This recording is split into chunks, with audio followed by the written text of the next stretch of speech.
Hello, എല്ലാവർക്കും എൻ്റെ പുതിയ വീഡിയോയിലേക്ക് സ്വാഗതം. നമുക്കൊരു ചിക്കൻ പൊട്ടിത്തെറിച്ചത് ഉണ്ടാക്കിയാലോ? അതിനായിട്ട് ഞാനിവിടെ 1 കിലോ ചിക്കൻ ചെറുതായിട്ട് ഞുറുക്കി കഴുകി എടുത്തതുണ്ട്. ഇത് ചിക്കൻ കഴുകുമ്പോൾ വിനാഗിരി ഒഴിച്ച് കഴുകുകയാണെങ്കിൽ, ചിക്കനാണേലും മീനാണേലും ബീഫാണേലും വിനാഗിരി ഒഴിച്ച് കഴുകുകയാണെങ്കിൽ അതിൻ്റെ ഉളുമ്പുമണം എല്ലാം മാറിക്കിട്ടും. പിന്നെ അടുത്തത് ചെറിയ ഉള്ളി ചോപ്പറിലിട്ട് ചതച്ചെടുത്തതുണ്ട്. ഇഞ്ചി വെളുത്തുള്ളി ചതച്ചെടുത്തിട്ടുണ്ട്. ചുമന്ന മുളക് പൊടിച്ചെടുത്തതുണ്ട്.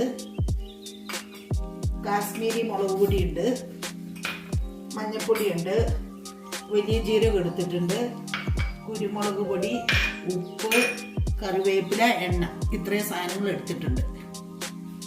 ചട്ടി അടുപ്പത്ത് വെച്ചിട്ടുണ്ട്. ഇതിലേക്ക് നമുക്ക് കുറച്ച് വെളിച്ചെണ്ണ ഒഴിച്ചു വെക്കാം.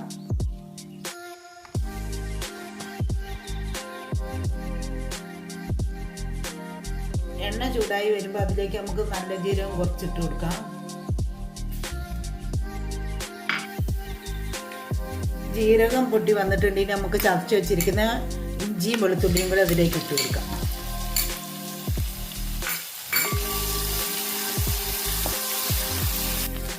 ഇഞ്ചിയും വെളുത്തുള്ളിയും മൂത്ത് വന്നിട്ടുണ്ട്. ഇതിലേക്ക് നമുക്ക് ചതച്ച് വെച്ചിരിക്കുന്ന 1.5 സ്പൂണ് ചുമന്ന മുളക് ഇട്ട് കൊടുക്കാം. ഇതിലേക്ക് നമുക്ക് അരിഞ്ഞു വെച്ചിരിക്കുന്ന ചെറിയ ഉള്ളി ചേർത്ത് കൊടുക്കാം.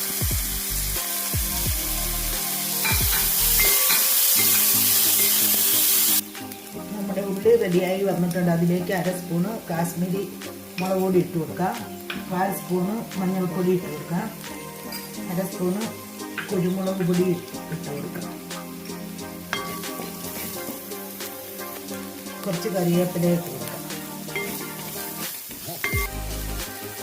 നമ്മുടെ മസാലക്കൂട്ട് റെഡി ആയിട്ടുണ്ട്. ഇതിലേക്ക് നമുക്ക് ചിക്കൻ കൈകൊണ്ട് വാരി ഇട്ട് കൊടുക്കാം.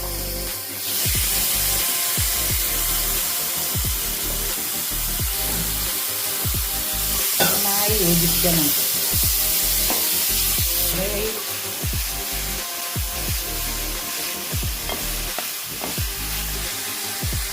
കുറച്ച് വെള്ളം ഒഴിച്ചിട്ട് നമുക്ക് മൂടി വെക്കാം.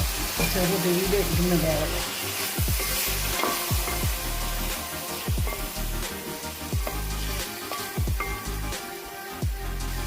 അങ്ങനെ നമ്മുടെ ചിക്കൻ പൊട്ടിത്തെറിച്ചത് റെഡി ആയിട്ടുണ്ട്. ഇതിന് മുകളിൽ ഇച്ചിരി കുരുമുളക് പൊടിയും കൂടെ നമുക്ക് ഇട്ട് കൊടുക്കാം. ഇത് ചോറിൻ്റെ കൂടെ, ചപ്പാത്തി, പൊറോട്ടയുടെ കൂടെയൊക്കെ കഴിക്കാൻ ഏറ്റവും നല്ല രുചിയുള്ള ഇറച്ചിയാണ്. അപ്പോൾ ഇതെല്ലാവരും വീട്ടിലുണ്ടാക്കി നോക്കണം. ഇഷ്ടപ്പെടുവാണെങ്കിൽ ലൈക്ക് ചെയ്യണം, ഷെയർ ചെയ്യണം, സപ്പോർട്ട് ചെയ്യണം. Bye bye.